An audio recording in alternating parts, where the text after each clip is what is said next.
রাধে রাধে। এই দুনিয়াতে একটা মানুষ আর একটা মানুষের মতন কেউ হয় না।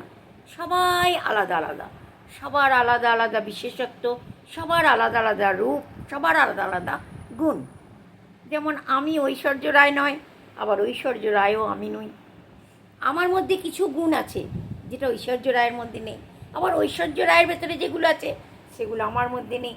এটাই বাস্তব, এটাই সত্য। আজকে আমি একটা ঘটনা শোনাচ্ছি। একটা ঘটনা হয়েছে, একজন স্কুল টিচার, সোশ্যাল ফিজিক্যাল সায়েন্সের টিচার। সে খুব সুন্দর দেখতে যে তা নয়, ঠিক আছে, আমি তার রূপ নিয়ে কিচ্ছু বলবো না, আমি তার রূপ নিয়ে কিচ্ছু বলতে চাইছি না। খুব বেশি হাইট না, অল্প হাইট, ঠিক আছে, সে তার মতন অনেক ভালো সে।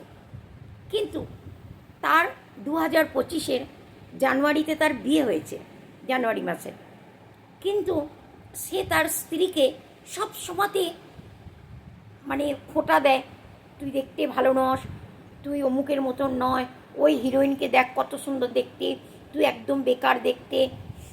সে তার বউকে ফিট রাখার জন্যে, আমি মানছি, প্রত্যেকটা পতি চায়, হাজব্যান্ড চায় আমার স্ত্রী সবচেয়ে সুন্দর হোক, আর প্রত্যেকটা স্ত্রীও চায় আমার প্রতি দেখতে খুব সুন্দর হোক। এখান পর্যন্ত তো ঠিক আছে, কিন্তু তার মানে এই নয় আমার প্রতি শাহরুখ খান হবে, বা আমার পত্নী ঐশ্বর্য রায় হবে, রানী মুখার্জি হবে, এটা নয়। যে যেখানে আছে সে সেখানে তার জায়গা ঠিক আছে। এবারে এই স্কুল টিচার তার পত্নীকে ফিট রাখার জন্য সে তার পত্নীকে বলে, রোজ তুমি ওয়ার্কআউট করো। ওয়ার্কআউট করবার জন্য তাকে 3 ঘন্টা কন্টিনিউ বিনা জলে ওয়ার্কআউট করতে বলে। ও যদি 3 ঘন্টা না করেছে, তাহলে তার শাশুড়ি এবং হাজব্যান্ড দুজন মিলে বউটার উপরে অত্যাচার। এবং যদি 3 ঘন্টার কম করেছে, আমার পায়ে ব্যথা করছে কি মাথার যন্ত্রণা করছে কিছু কারণ, সেদিনকে তার খাওয়াও বন্ধ, এইরকম তার উপরে। কিন্তু হয়তো তোমরা সবাই জানো যে ওয়ার্কআউট করার একটা রুল আছে। ওয়ার্কআউট তুমি নর্মাল একটা স্বাস্থ্যবান লোক 30 মিনিটের বেশি ওয়ার্কআউট করতে পারে না। আর যদি তুমি কোনো ইভেন্টের জন্যে ইয়া অন্য কোনো কাজের জন্য তুমি নিজেকে প্রিপারেশান করছো, তাহলে তুমি বেশিতে বেশি 45 মিনিট তুমি ওয়ার্কআউট করতে পারো। এর বেশি করার কিন্তু কোনো ট্রেনারও আপনাকে মানে পারমিশন দেবে না।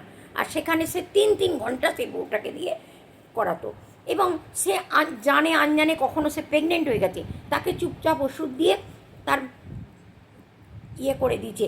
বউটা, ওই মেয়েটা অতিরিক্ত ওয়ার্কআউট করার জন্য তার প্রচণ্ড ব্লিডিং, তার মানসিক সে পাগল হয়ে গেছে বউটা। এরকম অবস্থায় বউটা পুলিশের কাছে গেছে। জানেন, পুলিশের উপরে তার অনেক ধারায় লাগানো হয়েছে ওই শাশুড়ি এবং ছেলের ওপরে।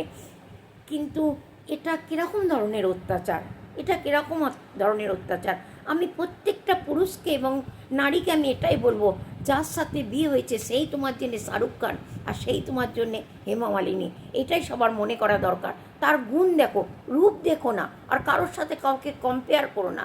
যেটা তোমার নসিবে আছে সেটাই হচ্ছে বেস্ট। जो कुछ मेरे पास है मेरे लिए खास है, এইটা সবাই মনে রাখবে।